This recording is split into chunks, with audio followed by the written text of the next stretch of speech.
नमस्कार, मेरा नाम है लक्ष्मी नेगी और आप देख रहे हैं लक्ष्मी कथा सागर। आपका मेरे चैनल में बहुत बहुत स्वागत है।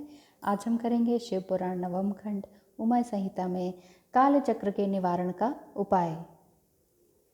पार्वती जी शिव जी से बोली, हे नाथ, आपने काल चक्र का तो वर्णन कर दिया, अब इस काल चक्र से बचने का भी तो उपाय बताइए।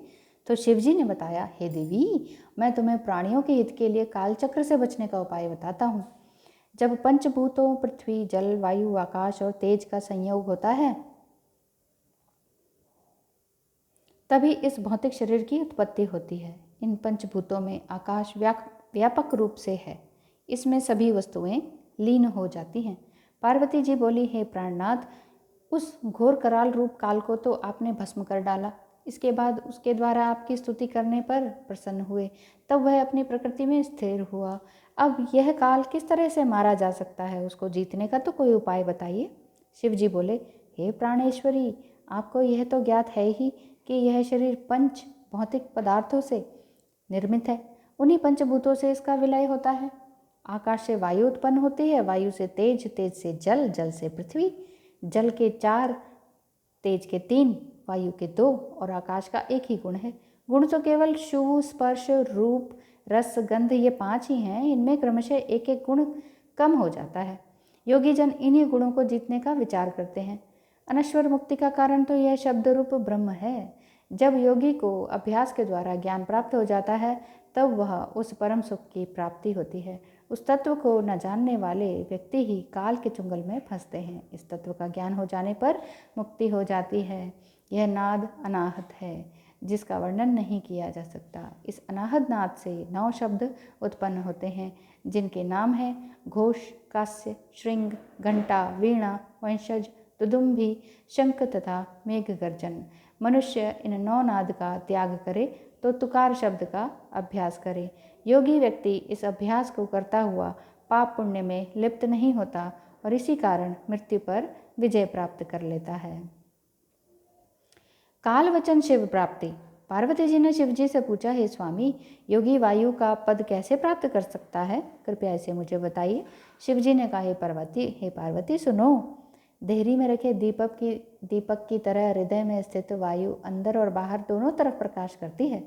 ज्ञान, विज्ञान, उत्साह आदि सभी वायु द्वारा प्रवृत्त हुआ करते हैं। इसलिए जिसने वायु पर विजय प्राप्त कर ली, उसने समस्त संसार पर विजय प्राप्त कर ली। योगी जन वायु को पेट में भरने का अभ्यास करते हैं। इसी अभ्यास के परिपक्व हो जाने पर उन योगियों के हजारों नेत्र और हजारों हाथ पैर हो जाते हैं।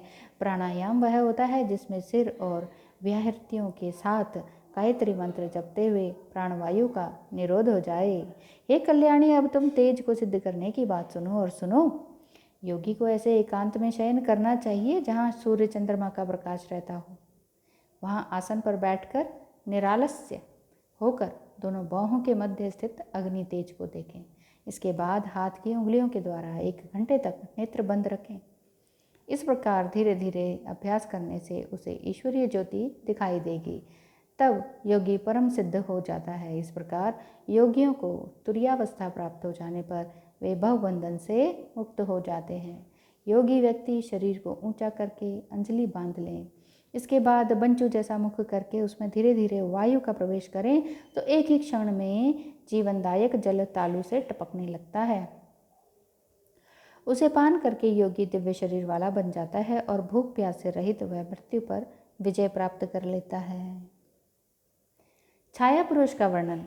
भगवान शंकर पार्वती जी से बोले, हे देवी, जो व्यक्ति सूर्य या चंद्रमा की ओर पीठ करके अपनी छाया देखता है और श्वेत कपड़े धारण कर धूप दीप आदि से सुवासित होकर छाया को देखता है, उसे ब्रह्मा की प्राप्ति हो जाती है। छाया को देखते समय ओम नमो भगवते रुद्राय मंत्र का जाप करता है, वह ब्रह्म हत्या के पास से भी छूट सकता है। यदि उसे छाया बिना मस्तक के दिखे तो 6 महीने के अंदर उसकी मृत्यु हो जाएगी। हे पार्वती, उन द्विजों के सिर पर रहने वाली परम गुह्य खेचरी विद्या को भी सुनो।